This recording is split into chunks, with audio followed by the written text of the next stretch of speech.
Kwa mfano hata ukiwauliza Wakristo kwa Bible wanayoitumia, kwa ukweli kuna vitu unaweza kujiuliza ili upate ukweli. Yesu alizaliwa mpaka na miaka 12 anaingia hekaluni. Alafu simulizi inapotea, anakuja kuibuka na miaka 30 anahubiri, anakuja anasubiriwa. Hii miaka 18 hapa alikuwa wapi? Afrika. Alikuja Afrika wanasema. Sawa. Na kama Grey wao unatokea unakumbwa na kisago, unakimbilia wapi? Si kila mtu hataki kichokoza watoto mtaani, si anakimbilia kwao. Sasa kwa nini kukimbilia kwingine? Alikuwa anakimbilia Afrika wapi? Anafuata nini? Kuna muhusu nini? Unaweza kupata jibu kwamba huyu jamaa YouTube tunaoneshwa na huyu vitu vili tofauti. Hii ni Madini.com. Kwa mara nyingine tena, mabibi na mabwana, kwenye show yako ya taarifa na maarifa, session ambayo ninaifanya hapa na mtu kwa aidha kitu ambacho amekipitia ama ambacho amejifunza, kwa maana ya experience ama kitu ambacho ni darasani. Sasa leo ama wiki hii nazungumza na mtu ambaye ameombwa kinoma aweze kufika kwenye hii session, na sio mwingine ni Ras Ino ambaye nilifanya naye moja ya session za mwanzo sana za Madini.com, na baadaye tukaja kuposti kama mwaka mmoja uliopita hivi, na nilipata komenti nyingi sana YouTube, wengi wakiwa wanasema kwa nini usimwachie Ras aongee, ni kwa sababu ya unyeti ambao tulikuwa tunazungumza kipindi kile, lakini kwa sababu ya network ilikuwa inatusumbua. Sasa Ras maisha yameenda na kuna mambo mengi ambayo tumeyafanya kwenye episode zetu za nyuma, na huu ni muendelezo wa kile ambacho tunakifanya kwenye Picha Linaanza, tukiwa tunaizungumzia Afrika. Nimefanya series ya kama episode 15 tukiwa tunaitafakari Afrika, na moja ya Waafrika ambao wamekuwa wanaufahamu Afrika vizuri ni Ras Ino ambaye tayari ameshafika hapa. Ras Ino, nataka ni join na Ras Ino hapa, ladies and gentlemen, akiwa mkoani Iringa, niweze kupiga naye story, kuangalia mambo kadhaa kuhusiana na Uafrika, lakini kuhusiana na yeye mwenyewe pia. So mabibi na mabwana, Ras Ino ni msanii wa reggae, lakini pia ni mmoja wa watu ambao wamekuwepo pia kwenye media kwa muda mrefu pamoja na muziki, lakini zaidi ya yote ni mtu ambaye anaielewa sana hii imani ya Rastafarian, ambayo yeye mwenyewe ni Rasta kama ambavyo mnasikia jina lake, na ni moja ya legend pia kwenye huu muziki wa Tanzania na industry ya burudani kiujumla.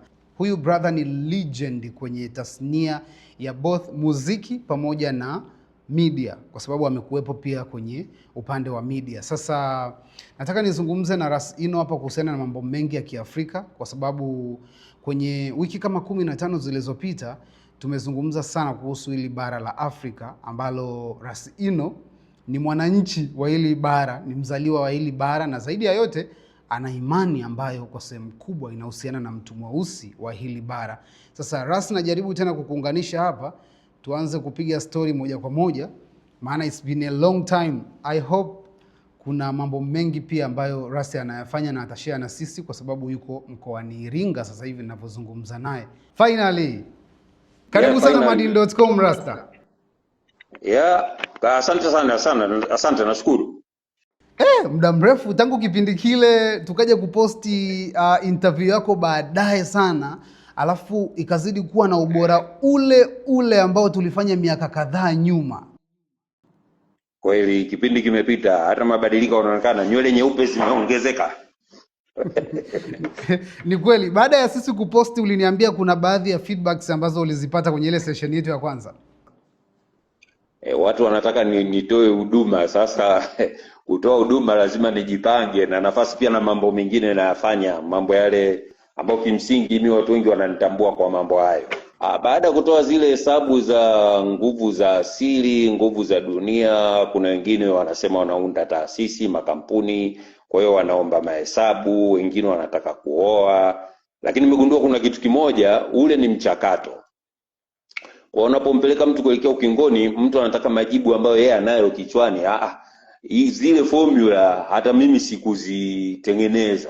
Okay. Ladies and gentlemen, bado tunaendelea na Ras Ino. Internet hapa kidogo ilikuwa imesumbua, lakini session 1 tumeshaifanya, kwa hiyo tunaendelea hapa. So I hope Ras Ino atakuwepo hapa tena, tutazungumza naye. Kwa hiyo nazungumza na Ras Ino kwa sababu anafahamu, ana elimu ya nguvu za asili ya dunia, na kama alivyosema, nilisisitiza sio shirikina, na hii network haiwezi kutuzuia sisi kupata hii elimu, lazima tutaipata. Kwa hiyo tunaendelea. Rasi, tuendelee. Ni network ilikuwa imesumbua kidogo. Ulikuwa unazungumzia issue ya setup za nyumba zetu. Ya, sasa utajenga nyumba nzuri lakini ukaweka choo kaskazini magharibi, maanake utakuwa ni mtu wa kuzishiwa tu.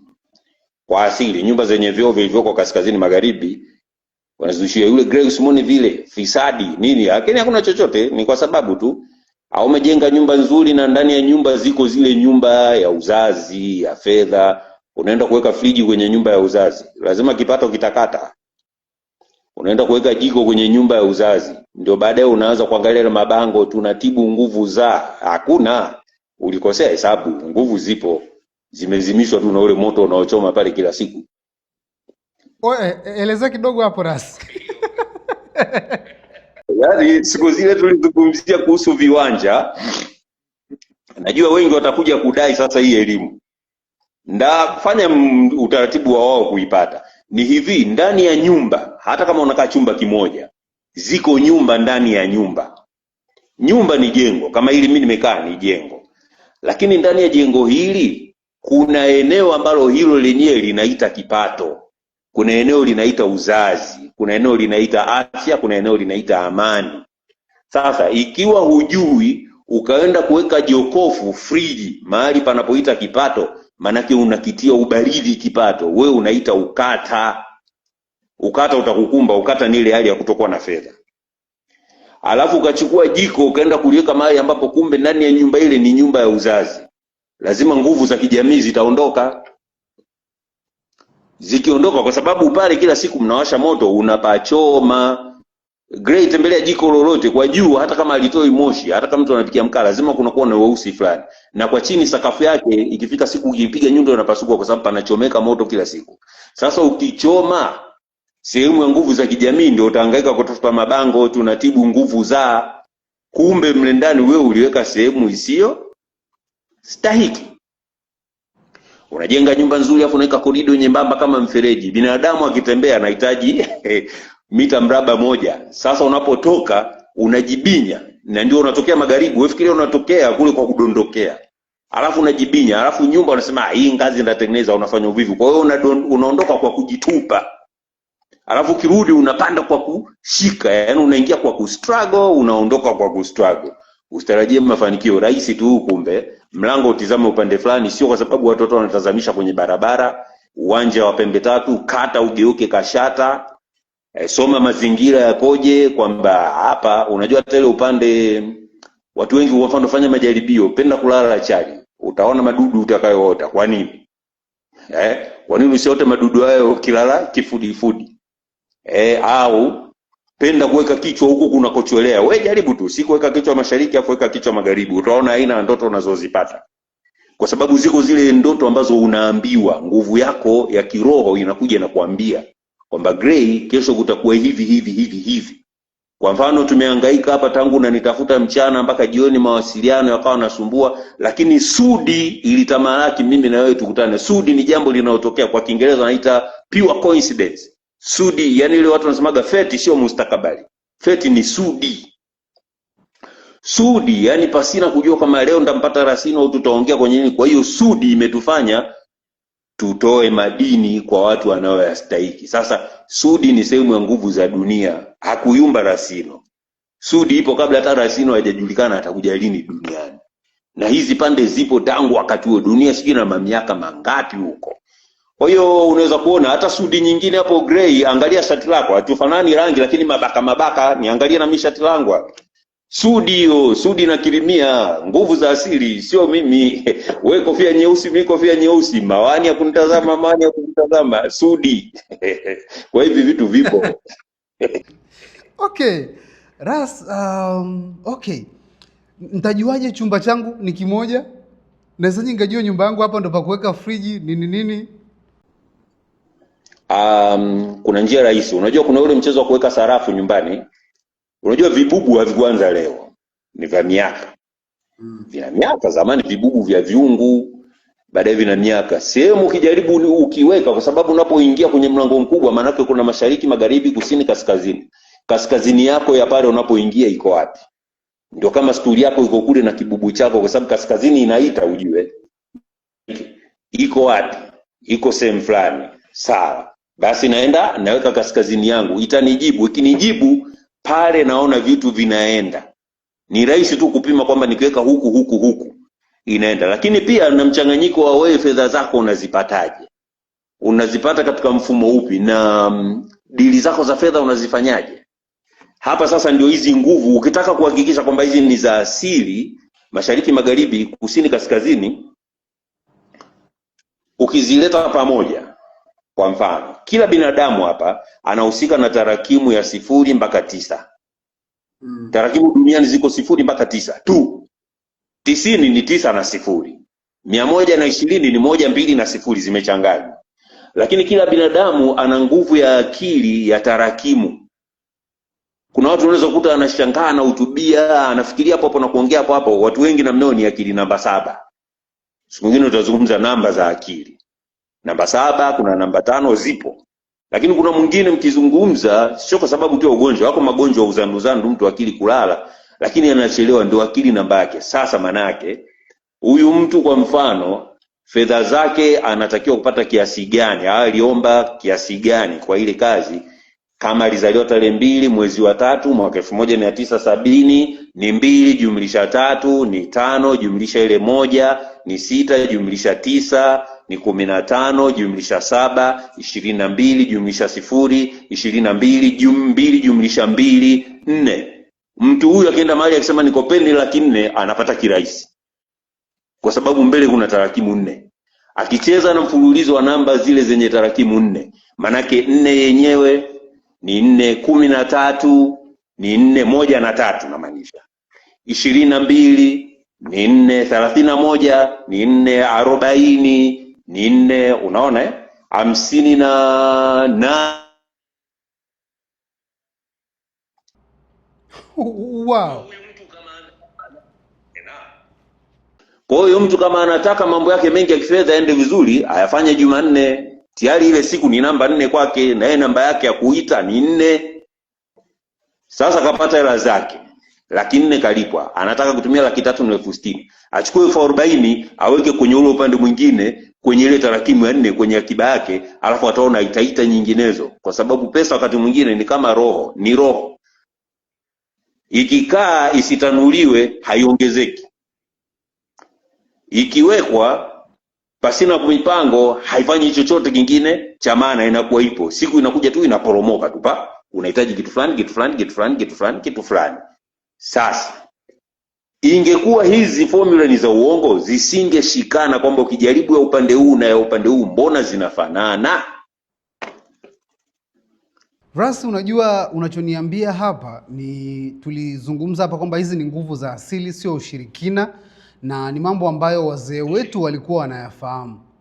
Kwenye episodi zetu za nyuma tulikuwa tuna series ambayo inaisha wiki hii ya Tafakari Afrika, na moja ya episodi yake tulikuwa tunajiuliza hivi Afrika tumesahau nini na tunakumbuka nini? Kwa sababu mambo mengi ambayo ya nyuma yaliyopita kama hatukumbuki, itatupa tabu sana kujua tunaelekea wapi.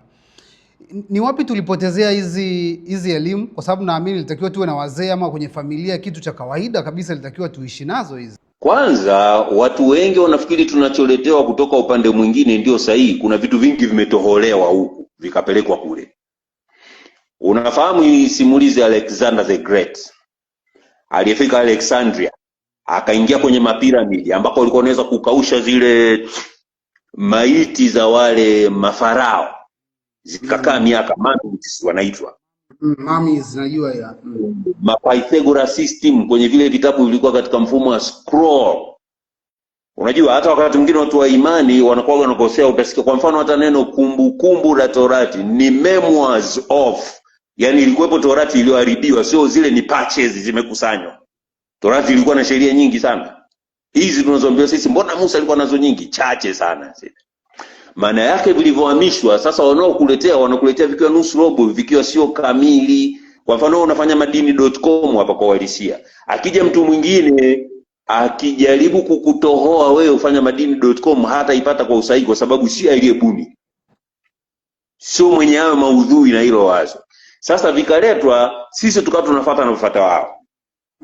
Na kwa nini kila wakati leo nazungumza nagusa mlengo wa kiimani? Kwa sababu Hata vitabu vingi vya imani unaposoma, kuna maeneo yamepachuliwa na kuna maeneo yameongezwa na kukuonyesha kwamba Sudi inafanya kazi. Leo nilikutana na watu walikuwa wanaadhimisha miaka 100 ya jubilei ya kitu fulani ya Katoliki, tukagusa eneo la Sudi mpaka wenyewe kaanza kusema unajua kuna Biblia ina mtakatifu Suzana, kwenye hii ya kawaida ilikuwa haipo.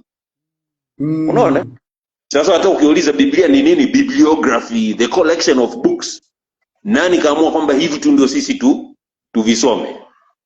Kwa mfano hata ukiwauliza Wakristo kwa Bible wanayoitumia, kwa ukweli kuna vitu unaweza kujiuliza ili upate ukweli. Yesu alizaliwa mpaka na miaka 12 anaingia hekaluni. Alafu simulizi inapotea, anakuja kuibuka na miaka 30 anahubiri, anakuja anasubiriwa. Hii miaka 18 hapa alikuwa wapi? Afrika. Alikuja Afrika wanasema. Sawa. Na kama Gray wao unatokea unakumbwa na kisago, unakimbilia wapi? Si kila mtu hataki kichokoza watoto mtaani, si anakimbilia kwao. Sasa kwa nini kukimbilia kwingine? Alikuwa anakimbilia Afrika wapi? Anafuata nini? Kuna muhusu nini? Unaweza kupata jibu kwamba huyu jamaa yutuwe tunaoneshwa na huyu vitu vili tofauti. Sasa kwenye lile swali lako, kuna nguvu za Kiafrika tulizipuuza. Namba moja, watu wengi wanapuuza, wanafikiri maisha ya maendeleo ya sasa hivi ya mjini ndio kila kitu. Hapo ulipo sehemu nyingi mijini, kuna sehemu kuna makampuni makubwa yamejenga majengo, zamani yalikuwa makaburi. Pengine makaburi ya watu wakubwa wanaoshika nguvu kubwa za kiukoo. Watu wanapofikiaga uchifu wanafikiri ni ule wa kabila. Kwa mfano wa Ruguru wana chifu za koo, yaani ukoo fulani, kwa sababu hizi jamii za Kiafrika zina mfumo wa kikeni na mfumo wa kiumeni, zipo hizo. Kwa hiyo kama ukipuuza, jambo la kwanza watu wengi wanapuuza, hawakanyagagi kwao. Wanafikiri ukikanyaga kwao lazima nikatambike, mimi siku hizi na imani yangu. Hapana. Kwenye ardhi ya kwenu ndipo kinenani kwako. Neno kinena maana yake ni kiuno. Huaminika watoto uzaliwa kutokana na kiunoni, japo kwa biolojia sio, kwa sababu ili mtoto azaliwe kinachoshughulika ni viuno viwili. True story. Kwa hiyo kinenani kwako ndiko kwenye mashiko ya roho za upande wa mababu zako, ambako wewe ndio umebeba jina lao la ukoo, na wewe utazaa watoto wanabeba jina lile. Na tukilinganisha na nyingine, ndio sasa na kusema reincarnation. Kwa nini mtu anamzaa mtoto anafanana na shangazi yake kama havileleti? Kuna vitu vingine ni rahisi tu. Sasa hilo la kwanza watu wanasahau. La pili, wanapoenda kupathamini nyeusi ndio rangi msingi inaozalisha rangi nyinginezo. Hakuna mweupe na mweupe wanaweza kuzaa mweusi, ila mweusi na mweusi wanaweza kuzaa mweupe. Kwa hiyo unacholetea lazima ukipime. Kwa hiyo nani alikuwa wa kwanza hapa duniani? Kama nyeupe haileti nyeusi, ila nyeusi inaleta nyeupe, nyeupe inaleta nyeupe pia. Hata wakisema nyeupe inaweza kuleta nyeupe kwa sababu imechangamana na nyeusi ambao ni rangi msingi. Wale mababu walituachia vitu ambavyo hatukuvitumia, tukasema ni shirika. Tukataka utohozi tunaoletewa kwamba kuna mbingu. Liko kabila Tanzania, sitalitaja kwa sababu atauliza maswali mengi, lina mfumo wa mbingu 7. Kwamba mtu akifa, wao walikuwa kutokana na mbari wanaotokana nayo. Mbari Gray ni kundi la kijamii linalozalisha makabila. Afrika ziko mbari 5 tu: Wabantu, Wanailotiki, Wamitiki, Wakoisan na Wakushite. Hiyo mbari walikuwa hawaziki watu. Kwa hiyo wanaacha fisi atakuja atangongozoa ile mifupa, lakini akimngongozoa mfupa wa hapa, huyo mtu hajafika hata mbingu ya 3. Kwa hiyo jina lake haririthiwi na mtu mwingine.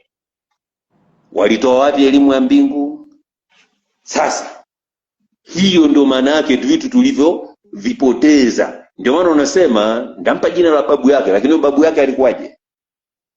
Tapeli, mtu alionyoka. Kwa sababu hata Mungu mwenyewe anasimulia kwenye Biblia akamwambia huwezi kuitwa Yakobo, wewe utabadilishwa jina. Tafiti. Utaita Israeli, tafiti. Fixi wazushi fulani, kuna Yakobo wengi sana wazushi fixi jazz band. Sisemi wote. Sasa hata kama aliumba anajua hivyo, wewe wale mababu wakatupa mpaka njia. Kwa mfano Gray, utasikia mtoto amebemendeka, hatembei, lakini je, unazaliwa kutokana na kinenda na kiungo cha baba, kwamba dawa ya kumfanya mtoto huyu atembee ni baba asubuhi, kwa sababu binadamu wote ukiwa na mtoto umemzaa, anafika miaka 8, anataka kwenda kutoa haja ndogo ya kwanza asubuhi, hachachamai, aanza kujiuliza ana shida huyo. Nguvu ya kuchachamaa haiji ukubwani. Anza kujiuliza. Yani hatakiwi kutoa mkojo unaodondoka hapa kama upinde. Anatakiwa mkojo wake kama unyooke fulani. Anza kujiuliza kumtafutia tiba. Akibemendeka sasa, kwa kila mwanaume aliyelijali, mara nyingi asubuhi roketi uchachamaa ikimkanda sehemu alizobemendwa, atainuka na kusimama. Nini kinatumika? Hakuna chanjo, hakuna tunguli. Mtoto anasimama, anacheza mpira kesho yake. Thamani. Ila zimefichwa wapi? Gray nishai kualikwa mahali watu wanafanya jando. Mtu anatairi ile ngozi kwa mzungusho wa sekunde 40, nilizihesabu mwenyewe. Bila ganzi, lakini sekunde 40. Na wakaniambia wanatuitaga kisirisiri wakishaharibu watu kwa maganzi yao, kwa sababu unapopiga ganzi kuna mishipa inatoka ndani kwenda nje, ndio inaleta nguvu ya kuchachamaa. Sasa ukishamharibu ndio baadaye mabango mengi tunatibu nguvu za. Sio kila nguvu zinaharibika kutokana na kinachosemwa sasa hivi, kuna nyingine zilikosewa. Hakutaka kujifunza utamaduni wa jando, unyago, malezi, tukapoteza. Hata najua umesoma, nikumalizia hapo kabla hujaniulizia. Kwenye haya makabila na Uafrika kuna vitu na maarifa ambavyo hata kwenye lugha yetu ya Kiswahili vimetoholewa. Mzee wa Kizaramu mwenye wake wengi ana nyumba 1 2 3 4 5. Kila mama ana wajibu wa kulima hiyo kijadi wanapoishi na kusababisha nyumba yake ipate mlo. Sasa nini kinatokea? Mfumo wa malezi wa ile nyumba yake unaitwa mtaala. Okay. Leta upande wa pili, mtaala ni nini? Syllabus. Tukikutana mimi na wewe Gray, tunafanana, unaitwa Gray Nganyagwa, mimi Gray Nganyagwa. Kama Wazaramu nitakuuliza mwenzangu, mtaala wako nani? Yaani mfumo wa nyumba gani wewe ulilelewa? Mimi mtaala wangu, basi wewe mtoto wa mama nyumba kubwa, mimi nyumba ndogo. Sisi ni ndugu. Ndio maana una mtaala. Una kashamba kadogo kakuemea kabla ya shamba kubwa, kitivo kwa Kipare, faculty, UDSM. Una kijana katailiwa kaenda kapelekwa huko anajenga manyumba ya manyasi, kudibweni, ndio bweni. Wow, unajua umeongelea issue ya kutairiwa bila ganzi.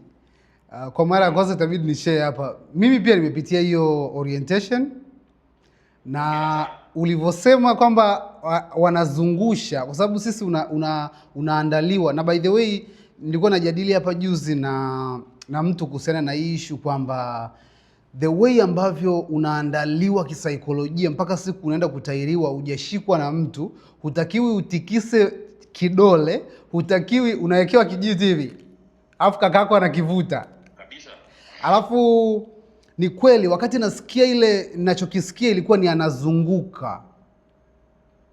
Alafu baada ya muda, na ni ndani ya kile ulichokisema, na ni kitu fulani noma sana ambacho huwezi kukipata hata kwa wataalamu, ile treatment. Na ulii kweli kabisa, kwa sababu ni sekunde 40 na wanajua akivuta ile anachora mchoro. Na mimi ndio nikapata, kwa sababu nilialikwa. Wale watu walikuwa wanaona makala zangu, wakaniambia wewe njoo kabila fulani, Wandengereko, sio mbaya kuwataja.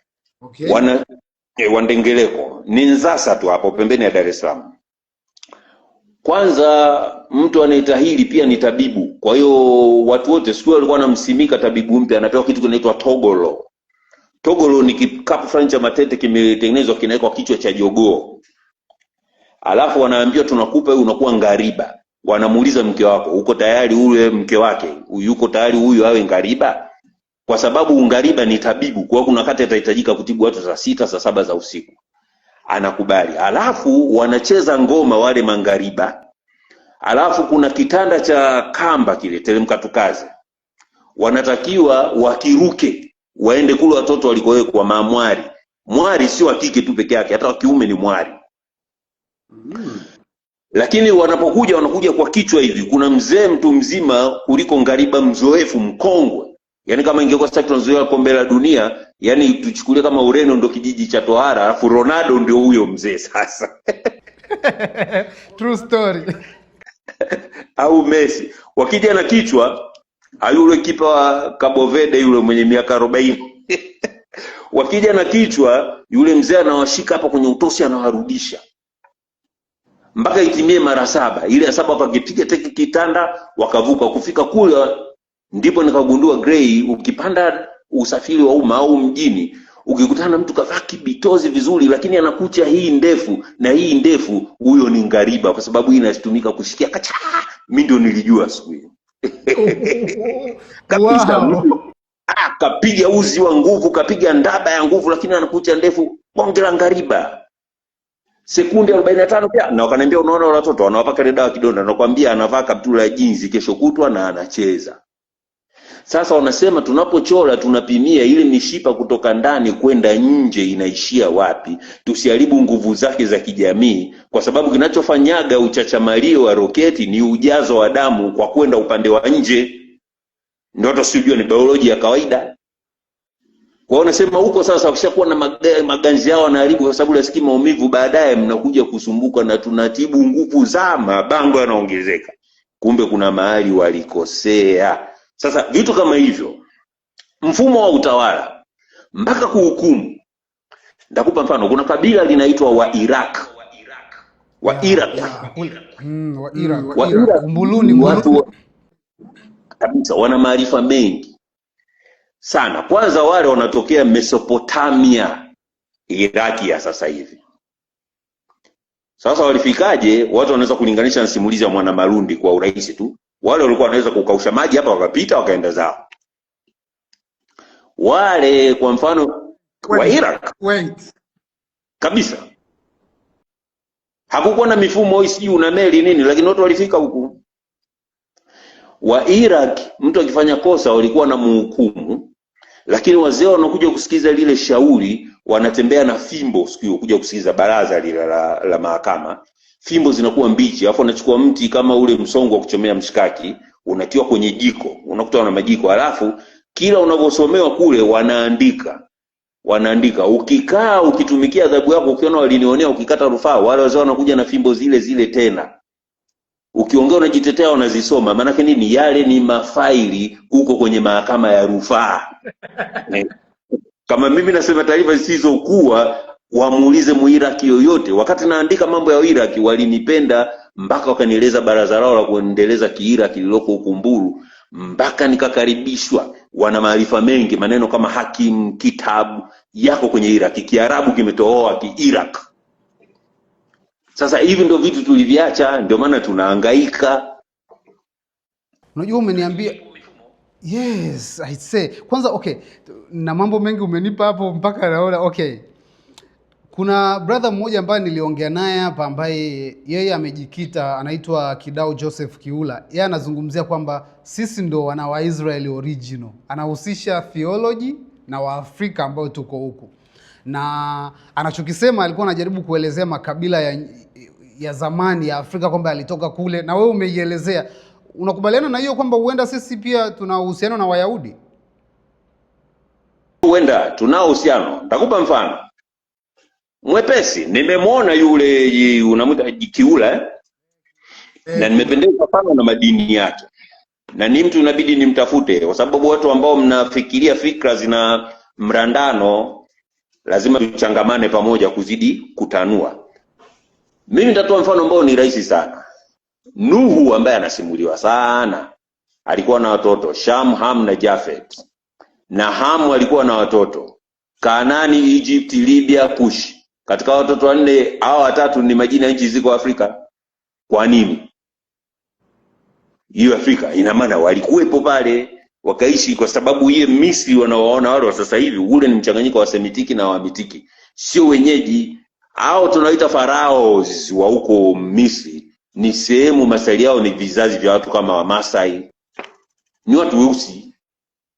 Kwa hiyo ni kweli, na mpaka kuna kipindi nilikuwa naitafuta nipate uthibitisho, miongoni mwa watoto wa Gaddafi kuna mmoja na jina la kienyeji ambalo huku Iringa lipo ni common. Kwa nini sasa wana hilo? Anajitambua. Ndio maana kukujibu yule alikuwa yuko sahihi. Ndio maana kwa watu wale wanaokengeusha wengine duniani hawezi kufikia hata majina matatu. Atakwambia anaitwa Joseph, Henry, Josephat.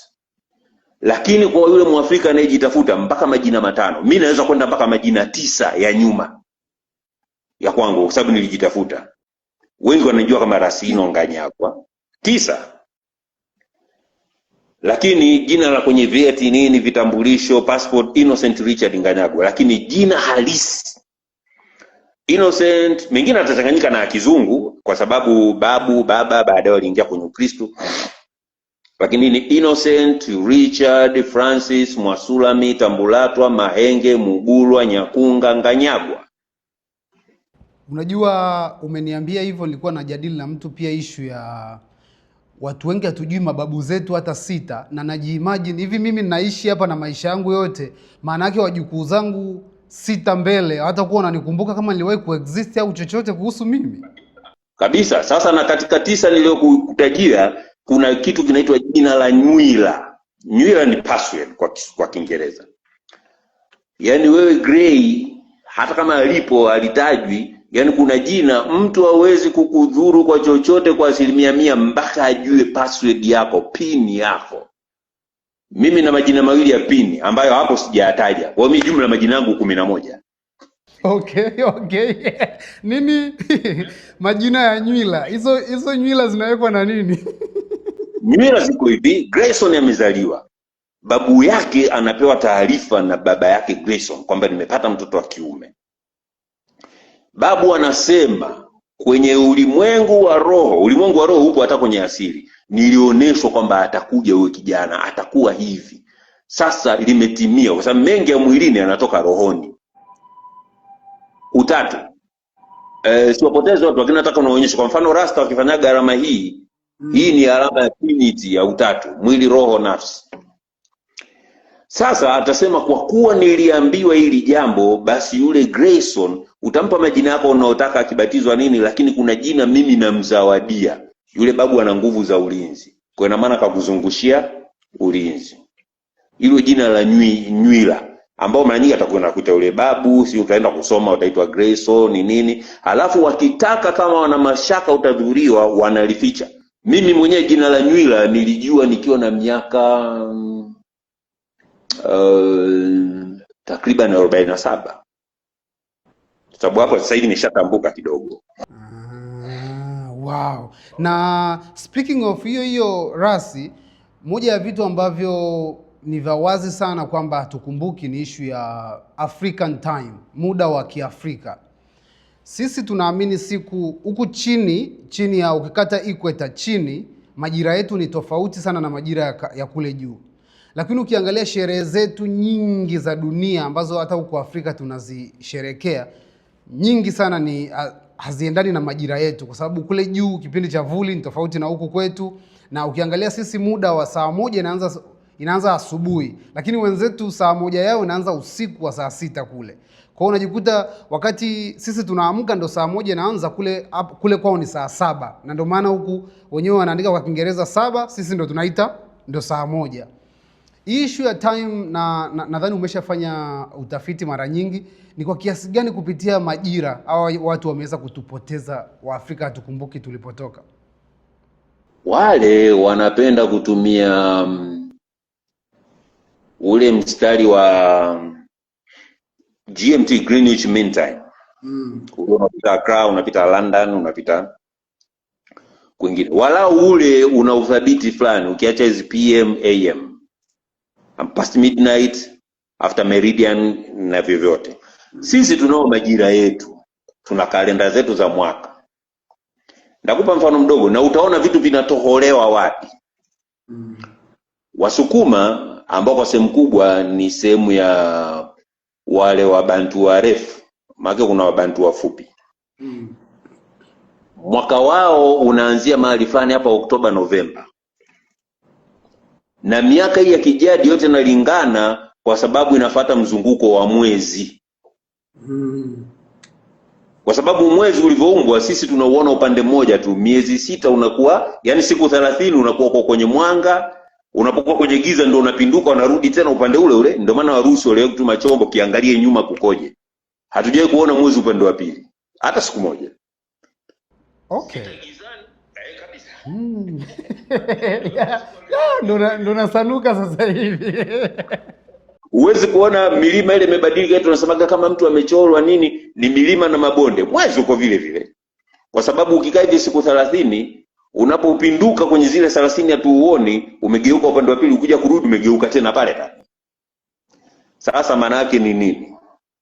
Ukipiga hesabu mwezi mmoja, maana yake 30 tumeona 30. Kwa nini wasiseme jua moja? Kalenda inapimwa kwa mwezi, ndio maana ni mwezi mmoja, miezi miwili, sio jua moja au nyota moja. Sasa nakupa mfano wa kalenda wa Wasukuma. Chifu wa Kisukuma ambaye anaitwa Ntemi, na anaitwa Ntemi, kazi yake moja ya majukumu lake ni kutema. Na sasa inakurudisha, utakiona cha mtema kuni. Ile methali haisemi mkata kuni alifanya nini, kutema ni kukata. Kwa hiyo mtema kuni sio jina kama Grayson. Utakiona cha mtema kuni, utakiona cha mkata kuni. Alienda kwenye poli watu wasioingia kabisa. Gray, kuna vitu vingi watu wanaviona kawaida. Sawa sana nyingine naweza kuambia mgema ukimsifia tembo ulitia maji. Leo watu wafahamu kupitia kipindi chako. Kuna tofauti ya tembo na pombe. Tembo inagemwa, mnazi, ulaka, ulanzi, unakata mnazi pale unatega kidude unagema. Pombe inapikwa kwa kutumia maji, mahindi, sijui ulezi. Kwa hiyo mgema ukimsifia haiwezi kuwa pombe uitia maji. Pombe ili iwe pombe lazima itiwe maji, ipikwe. Pombe ni manufactured, tembo ni tapped. Kwa hiyo maana yake ndio unaelewa hiyo kwamba mgema akisifiwa, tembo ambao ni pombe ya kugema atalitia maji, anaichakachua. Simshamsifia tembo yake nzuri, sasa anaichakachua. Sasa yule mtema kuni, tubaki hapa kwenye kutema, anatema. Mtema kuni, chifu wa Kisukuma kazi yake kutema. Anakwenda katikati ya nchi ya himaya yake, anasimama, na kwa namna chifu wa Kisukuma kichwa chake kinaashiria neema. Kwa hiyo hata akikata nywele hawezi kukata nywele za hapa juu. Kwa hiyo kwa msingi huo, kama chifu wa Kisukuma kati nywele, maana yake alikuwa na dreadlocks. Kama alikuwa na dreadlocks, chifu halisi wa Kisukuma muonekano wake ni rasta, si akati nywele. Okay. Vishungi. Hata akikata toka kama Shabarangi alivyokuwa, kinjunju kinaning'inia, mizizi na shuka huku. Sasa kinachotokea, akifika katikati ya himaya, anakata miti, anatema, kutema. Alafu kuna aina utomvu unaenda unachomwa ile miti, alafu kwa moto. Lakini kabla chifu hajafanya hicho kitendo, yani huyo Ntemi, nyumba zote ambazo zinazunguka ile hema yake zinatakiwa kuzima moto, kwa sababu moto wa jadi ni kijinga kinasogezwa, asubuhi kijinga kinawashwa. Mama hawashi moto kila siku unamaliza viberiti. Hakuna hiyo. Kijinga kinasogeza moto na roho. Kwa hiyo moto una roho mwaka mzima, lakini kuamkia mwaka mpya ule moto inabidi uzimwe. Ukizimwa, yule Ntemi akisha tema, akitoweza kwenye ule utomvu, akiwasha linawaka lidude hivi, ndio mwenge. Wanatafuta vijana barubaru, zungusheni huu mwenge kwenye himaya yangu kuashiria nguvu yangu. Na kila unapopita kwenye mtaa wako, kila mtu, kila nyumba inaenda inatoweza ule moto, inaanzisha moto wa mzunguko mpya wa mwaka. Wait, kwa hiyo unataka kusema mbio za mwenge tunazoziona hizi huenda zilitoka kwenye imani zetu? Baba taifa kabila yake ni majirani zake Wasukuma. Si bajana yake na Wasukuma ni hapa na hapa. Si ndio bwana? Sasa tubaki hapo kwenye mwenge. Mtatoweza ule moto, mtaweka, mtaleta mzunguko wa mwaka mzima.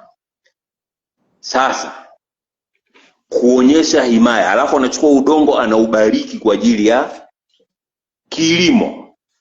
Iko imani, sitaki kuitaja, inapokuwa sikukuu ya ufufuko wa Yesu, ndio huwasha moto nje ya jengo la kanisa kuashiria mwanzo mpya wa mwaka wa kanisa. Walipata wapi? Unaona majibu yake yanakuja. Ndio maana wakati mwingine ukiongea unazungumza mambo ya kijamii na Afrika, huwezi kukwepa. Grayson sawa na iko elimu fulani nilikuta mahali fulani, nikasema okay, nikaitafiti na mimi ikaanza kunipa. Huyu mtu anaitwa Yesu, Kiebrania Yeshua. Yesu Kiswahili zinafanana, lakini ni mbali sana na Jesus. Inatoka wapi? Mbona tatu zinafanana na moja ifanani? Sasa ndio sisi tuliache hizo njia. Kwa hiyo ziko njia mpaka za kujitawala, mpaka ule uchifu. Kwa mfano kabila la upande wa mamangu wa Luguru, kuna chifu ule mwenyewe kama Kingalu, lakini kuna wale machifu wa zile koo, kwa sababu wao inaelemea Kikeni, japokuwa mtu anaitwa kwa jina la Kiumeni. Machifu mpaka walikuwa na himaya wanazokutana, yani chifu wa huku na huku na huku na huku wanazungumza kuhusu ulinzi wa mipaka. Nchi za kijadi zilikuwepo. Sasa sehemu moja ambao kwa ukweli mimi mpaka kesho nachagiza, tunapokuwa na sherehe za kitaifa kuombea, kwa nini tusiwaite wazee wa kijadi kuombea? Wale mashujaa walikuwa ni wazee wa kijadi, hawakuwa hizo imani. Utasema okay, hizi imani ni makabila tofauti, basi tuchague mzee mmoja anawakilisha mbari zote zile tano: Wakushi, wa Nairotiki, wa Amitiki, wa Bantu, wa Khoisan, akafanya jadi pale ya asili. Baba wa taifa akili yake ilikuwa inaelekea kule kwenye namba 7. Wakati unaunganisha Tanganyika na Zanzibar, alichanganya mchanga. Unakumbuka ule mchezo wa zamani, tunachanjiana damu, chanjiana urafiki, tunachanganya udongo. Ni akili, udongo wa kwenu ni kwenu, kwa sababu alikuwa anajua kabisa anaunganisha hii Tanga yenye nyika nyuma yake. Najua utaniuliza kwa nini naisema hivyo, na hii Zanzibar ama Zangbar ndio Zanzibar. Kwa hiyo lazima nichanganye kubridge ile gap. Sasa turudi kwenye mila. Mtu akifia mbali hawezi kumrudisha kwao, wamemzika, huwa anachota mchanga kwenye kaburi, wanarudisha msiba nyumbani. Zipo kabila zinafanya hivyo. Udongo ndiko ulikotoka, na utakaporudi tena kwa udongo utakaa. Hata usipofufuliwa au usipondolewa, mifupa yako itakwenda kwenye ekolojia, alafu utasababisha mazalia mengine. Sasa Uafrika una vitu vingi, na watu wengi waliopapatua kwa juu ya elimu ya Afrika. Mmoja wapo ni mtu ambaye mimi alinihamasisha sana kufanya muziki wa reggae, Bob Marley. Ana wimbo unaitwa Concrete Jungle, mmejenga mpaka mwisho, uasili haupo. Gray sijui unakoishi, lakini kama unaishi sehemu una miti hivi, watu wanakuambia bwana roho iko kwa binadamu. Si kweli. Eneo ambalo unaishi siku zote, ondoka kama miezi 6, ukirudi utakuta miti imejinamia, ina miss uwepo wa spirit yako. Kuna miti itajinamia, alafu kiwepo naanza inachanua, uje imwagia. Kwa nini? Nini kinaifanya ichanue?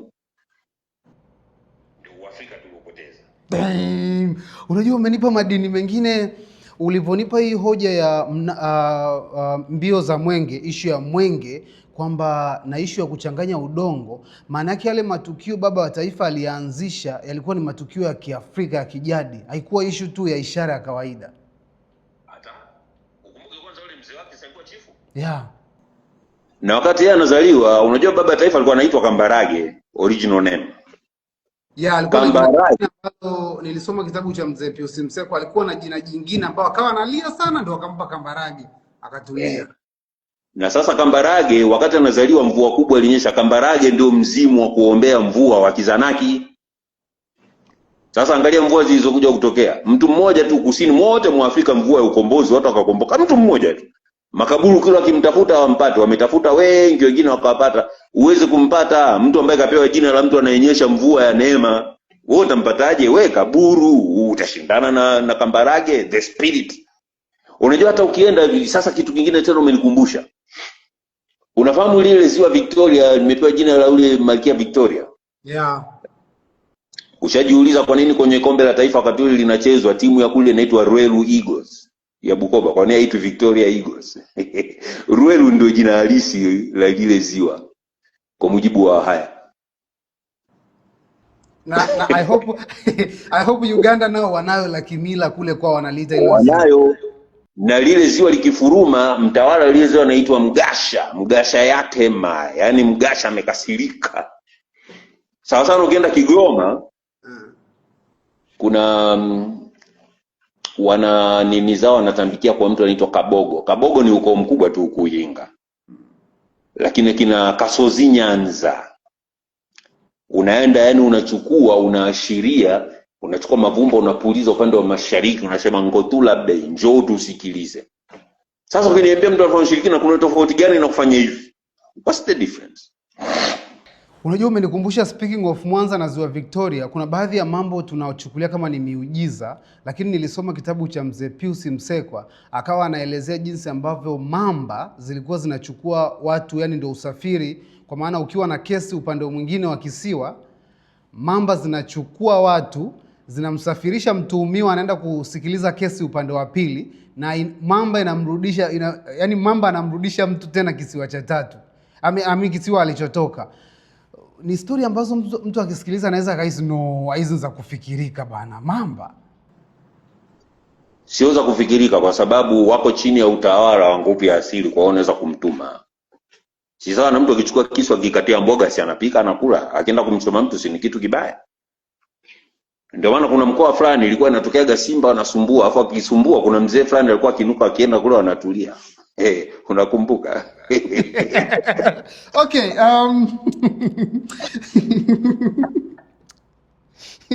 okay, naomba nikuuliza hili pia kuhusiana na Afrika. Kuna mzee mmoja hapa, mzee Lema, aliniambia hii kodi moja, natamani unieleze kama ni ukweli. Akasema umejiuliza kwa nini kuna watoto wazuri eneo fulani, unakuta kama kuna watu wenye sura nzuri sehemu fulani wako wengi mjini au sehemu fulani. Anasema sura za watoto mara nyingi zinatengenezwa eti na mama anachokiona wakati akiwa mjamzito.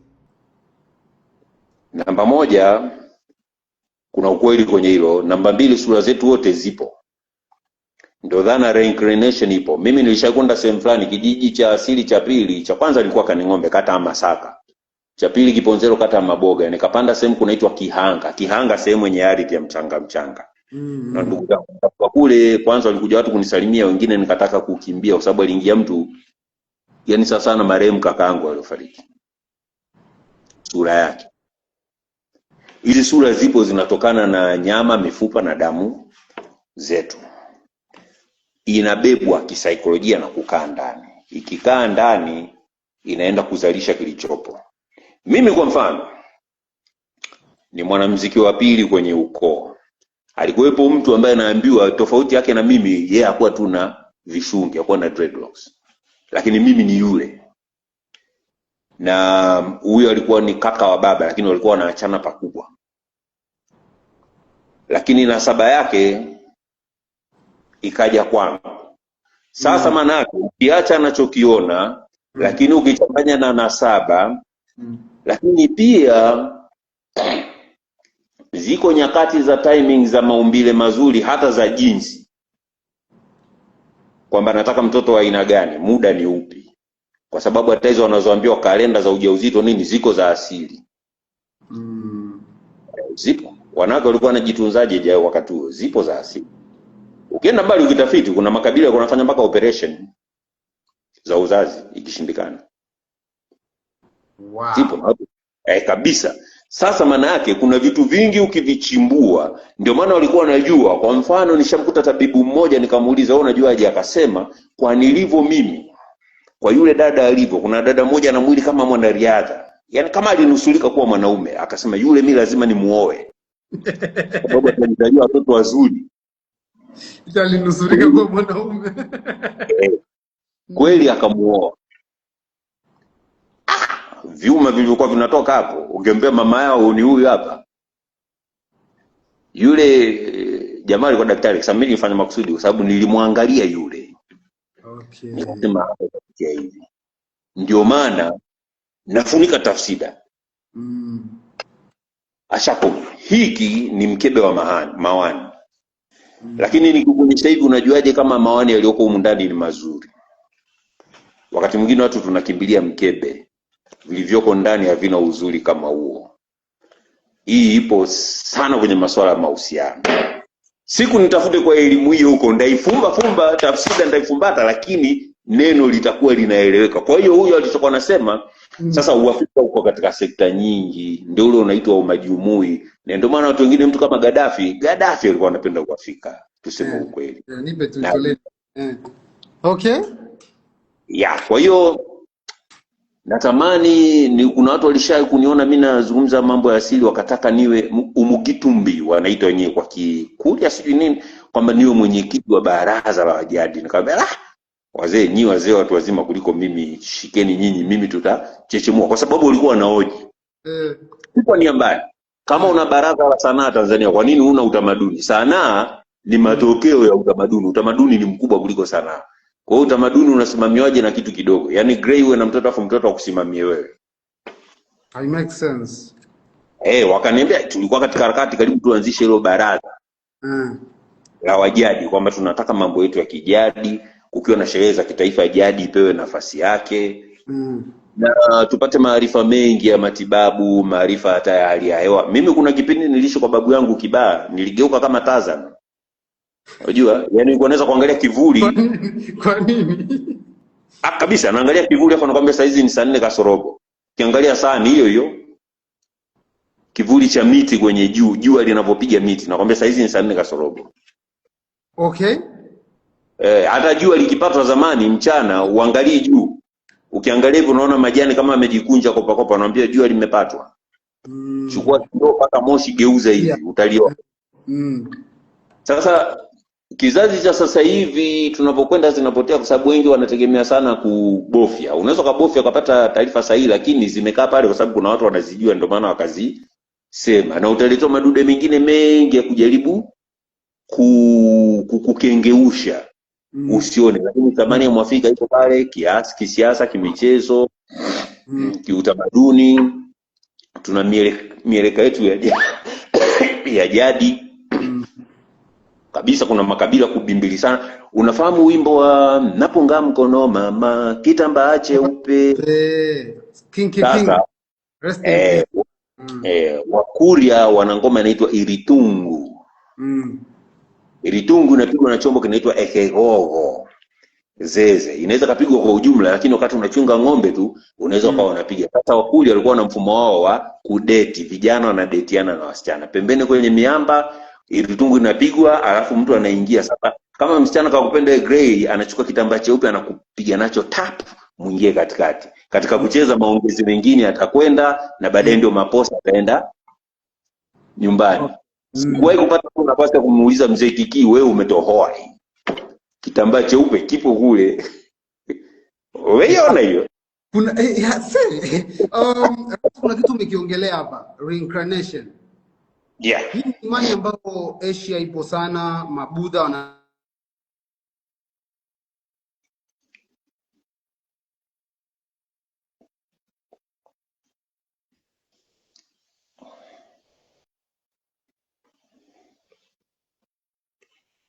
Jamani naona poa connection hapa imerudi. Sawa, umenisikia hapo vizuri Rase? Reincarnation, Mabudha. Dalai Lama wanaamini kabisa akifariki wanazaliwa kwenye mtoto, kwa hiyo wanarudi kumtafuta mtoto mwenye sifa za yule ama anayetambua baadhi ya mambo ya yule aliyefariki. India pia wanaamini kwa muda mrefu na ni moja ya sehemu ambazo dini ni ya kale zaidi kuliko dini zetu tulizonazo sasa hivi. Wewe unaizungumzia hii kwenye engo ya Afrika. Waafrika tulikuwa tunaamini reincarnation kwamba tunarudi. Ipo. Okay. Muktadha ni tofauti. Kwenye dini wataambia kufufuka. Resurrection. Yeah. Lakini kuna kuamini kwamba kuna maisha baada ya hapo. Kwamba kuna mahali roho zipo baadaye zitakwenda. Na hata kama itarudi kwa kupitia mtu mwingine. Sasa jina tu kule ni reincarnation.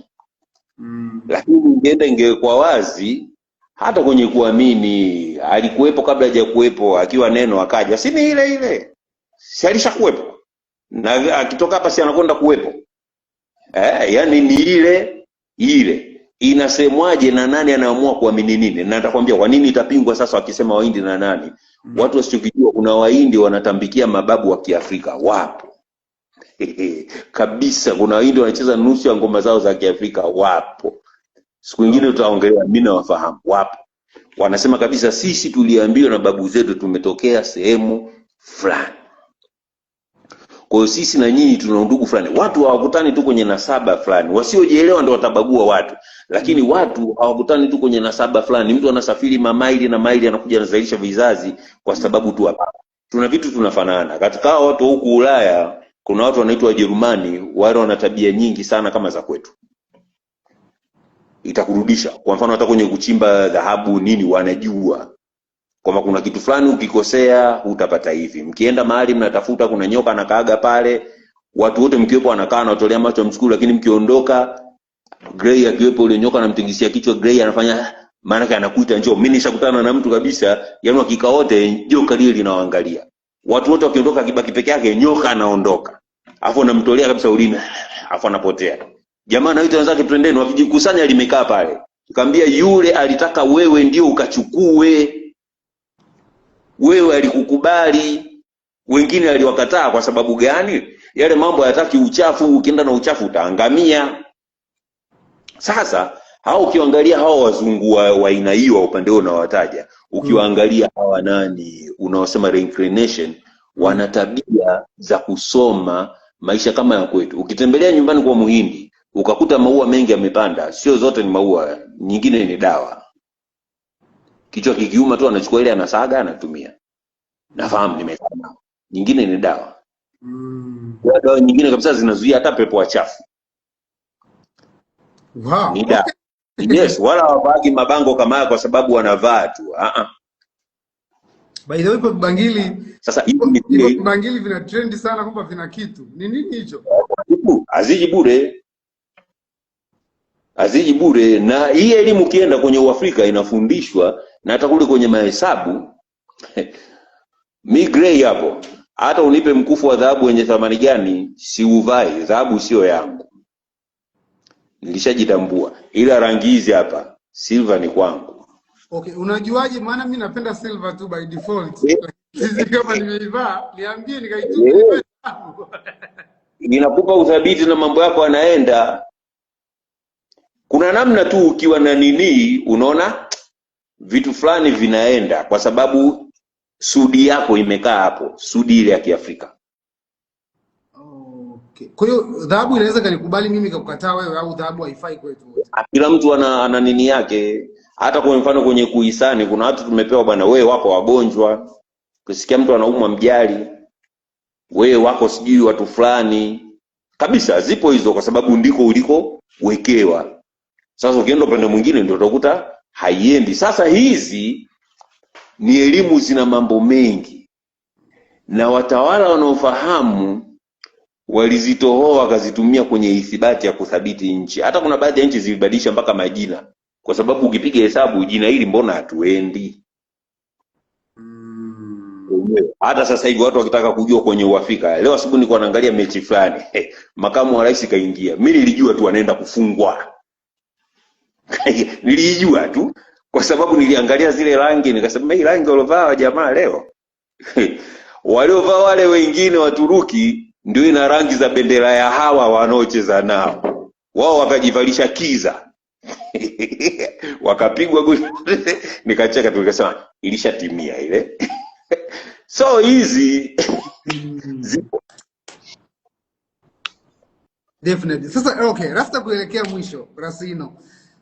Tuzungumzie issue ya nafasi ya imani ya Rastafarian Afrika na duniani kiujumla.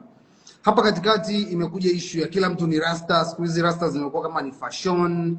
Alafu pia nimeongea na watu wengi sasa hivi wanazidisi hata hizi dini tulizonazo, sijui Kristo. Yaani kuna watu tu wameanza kuja na hii cult kwamba sasa hivi imekuwa kila mtu anajiamini kusema hizi imani sio, hizi imani sio. Imani ya rasta imeathirika kiasi gani na mabadiliko ya dunia na jinsi ambavyo watu wana mataarifa mengi haya kuhusiana na tulipotoka na tunapoenda? Kwanza si watu wote huo wanaichechemua na kuieleza kwa kina. Hata wenyewe waafidhina wa hiyo imani. Rasta ni nani? Rasta kwa asili kabisa ni mtu wa damu nyeusi, mtu wa kizazi cheusi. Mtu yoyote awaye Mwafrika ni rasta. Okay. Rasta sio nywele. Nywele hizi zinaitwa vishungi, dreadlocks. Mwenye vishungi ndio anaitwa rasta. Na asiye na vishungi kama wewe unayetana unaitwa Afro Comb Sam Rasta. Damu ya Afrika. Sasa ukikumbatia riviti mfumo wa maisha ya Kiafrika ndio unaishi urastafari. Usipokumbatia damu yako inayo. Sasa sana ukizaliwa kama ule kwenye ufalme wa kina Charles, ule kijana ule ambaye haelewani na wenzake. Ana damu ya kifalme, hata kifofeti sitaki ufalme wenu akaenda kakao huko, lakini anayo. Sasa watu wanachanganya, wanafikiri kuna vitu fulani ndivyo vina guide rasta wote. Liviti, imani, falsafa, utamaduni. Hata kwenye imani, kwenye kusali rasta, Bobo Shant, House of Bingi, 12 tribes of Israel, Ethiopian Orthodox, Bakihise, Nyabingi Oda, hayo yote ni madhehebu. Na kanuni ya hiki usile, hiki ufanye nini, nyingi ni za kimadhehebu. Nikikupa doctrine ya Kirasta hazisemi, kama ambapo Msabato hanywi soda, wakati wa Yesu soda hata haikuwepo. Hizi dasi. Sasa watu wengi wanafikiria rasta ni nywele. Kwa watu kuwa na nywele manake wamerudi kuupenda wa Afrika. Sasa kama wanaishi au hawaishi, ni jukumu sasa la rasta kuwaendea na kuwaelimisha. Walitoka kina Motimo Plano huko, walikuwa wanasimama na kuhubiri kabisa urasta ni nini. Kuhubiri hakuanza na wao wahubiri wa sasa hivi. Waliama kina Bugu wa kina nani walikuwa wana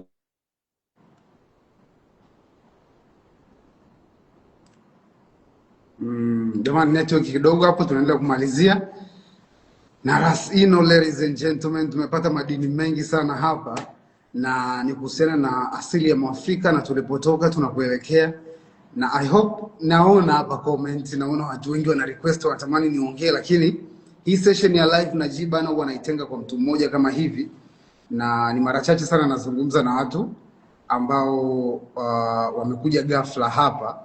So natamani niongee na huyu ambaye niko naye hapa ili tuweze kupata madini kwa pamoja. Ladies and gentlemen, bado tunakwenda kumaliza soon hapa na Ras Ino Nganyagwa. Naona kama ni internet ndio inatusumbua, lakini asante kwa Brother Mento, asante kwa Charles Kajeli, asante kwa Zalo Boy, Domi Mweusi. Naona mmewave hapa na wave back, na kila mmoja ambaye unaifuatilia hii session ya madini.com, sehemu ambayo kupitia hapa tumeshajifunza mambo mengi sana, na kupitia hapa tumeshaelewa vitu vingi, tumeshajadili mengi, na nimeibua mijadala mingi sana kule mjini YouTube. Utazidi kuungana na sisi kule YouTube, mara nyingi ndio sehemu ambayo utaenjoy zaidi hii mijadala. So Ras Ino, ngoja nikuunganishe tena. Naona Ras Ino ametoka kwenye line, lakini Ras Ino Nganyagwa, naona kuna watu wana request hapa, lakini jamani, nataka nimalizane kwanza na Ras Ino, kwa sababu hata hivyo kiukweli ameniheshimu sana, ametoka somewhere mpaka akabidi aende ofisini kwake ndani ya Iringa, na kuna vitu anavifanya nilitaka tumalizie kwa kuvizungumza. Ras Ino Nganyagwa, Luiza Saluna, naona una request pia. Meka the best pia naona hapo una request, lakini namtafuta Ras Ino kwanza tumalizane naye kabla ya kuendelea na wengine ambao wanatamani hapa nizungumze nao. So nilikuwa nimebakiza issue ndogo tu hapa, nilikuwa nataka nizungumze na Ras Ino kuhusiana na issue ya imani yake, lakini mwisho nilitaka sasa tuambie ni nini anafanya sasa hivi, kwa sababu kama ulivyosikia episode zetu za nyuma, watu wengi wametamani kupata hii huduma yake kwa maana ya level ya mtu mmoja mmoja, na sasa naona kama Ras Ino ametoweka hewani. Sijajua shida itakuwa ni nini, lakini I hope itakaa mukide. Na Jango Boy anasema anaweza rudia jinsi ya kukalkulate zile tarehe za kuzaliwa.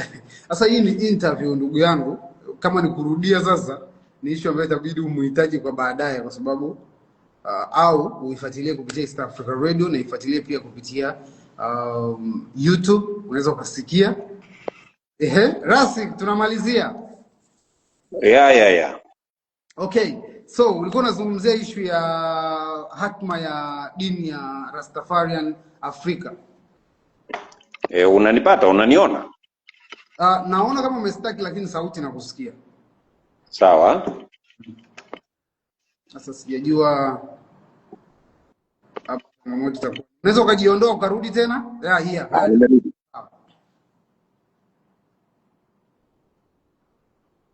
Okay, Ras kastaki tena. Okay, Ras umestaki sasa hivi sikusikii. Unaweza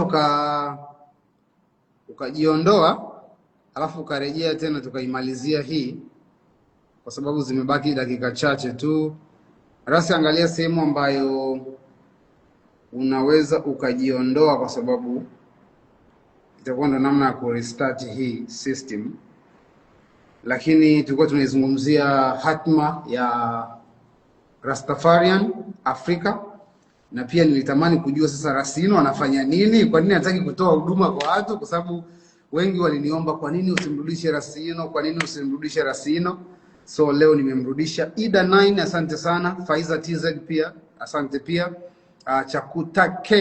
Chakutak pia asante, umejoin na mimi muda huu, na wengi ambao mna bahati ya kuifuatilia hii live, kwa sababu baada ya hapa itabidi muifuatilie kupitia East Africa Radio popote ulipo. Asante kwa kuifuatilia madini.com, asante kwa kuifuatilia live na G, asante kwa wote ambao mnaonyesha live love hapa. So Rasino, unaweza ukaangalia namna ya kuondoka kwenye hii ili uweze kurejea tena. Itakuwa ni jambo la msingi sana ili tuweze kuimalizia hii session yetu. Jamani, network bado inatusumbua. Popote ambapo umeifuatilia hii, I hope kuna kitu ambacho umeongeza na Rasino. Tumejaribu kuongea vitu vingi sana, ni kwa sababu kwenye episode yetu ya nyuma nilikuwa naangalia kule, jamani, naona naangalia huko, lakini naangalia huko kwa sababu niko na kamera nyingine hapa. So episode zetu zilizopita tumekuwa tunafanya tafakari Afrika kupitia YouTube. Kuna playlist maalum kabisa tumeiweka, wiki 15 mfululizo tumekuwa tukifanya hizi episode, na lengo la kufanya hii episode ni kwa sababu hiyo kwamba tulitaka tuiguse Afrika kwenye zile engo ambazo haziguswi mara nyingi. Na moja ya engo ambayo niliigusa ni Afrika tumesahau nini na tunakumbuka nini, kwa sababu kuna wakati ambapo unaweza ukataka kwenda sehemu, lakini kama hujui umetoka wapi, sometimes unaweza usijue vitu vingi sana ya namna ya ku navigate kwenye njia yako. Sasa ukiangalia nchi ambazo zinakumbuka zimetoka wapi, kuanzia lugha zao, kuanzia tamaduni zao na mambo mengi makubwa ya tulipotoka, zimefanya vizuri sana kwenye level ya uchumi, zimefanya vizuri sana kwenye level tu ya kijamii, afya na kila kitu. So nikaona kuna umuhimu wa sisi kukumbuka huku kama tunataka kuendana na mabadiliko ambayo yanatokea duniani. Kwa hiyo ndio maana najaribu kuongea na watu kama hawa. Rasi ameweza kutupa mambo mengi sana ya Uafrika nyuma, na I hope haitakuwa mwisho wa kuzungumza naye kwenye hii episode. I hope umepata madini kadhaa. Naona muda unakimbia na network inatusumbua, lakini mpaka hapa nadhani utakuwa na maswali mengi ambayo kama yatakuwepo na ulazima nitakuachia namba ya Rasino, mawasiliano yake, lakini namna ya kumcheki, nenda kwenye Instagram, nenda Facebook, nenda kwenye mitandao yake ya kijamii, anaitwa Rasino Nganyagwa. Kwa ukisearch tu Rasino Nganyagwa una uwezo wa kumpata na kuona mambo mengi anayofanya. Mengine utamuuliza maswali zaidi, lakini kwa leo kiukweli ameshatupa madini ya kutosha kwa ajili ya madini.com. Tukutane kwenye episode ijayo. Naitwa Grayson Gideon. I hope kuna kitu nimekuongezea kwenye haya mazungumzo, na ndio lengo la live na G. Ni either mtu ameyapitia ama amejifunza. Ras ameyapitia na mengine amejifunza, ameandika vitabu, na ndio ambao ameshare na sisi. Bye bye.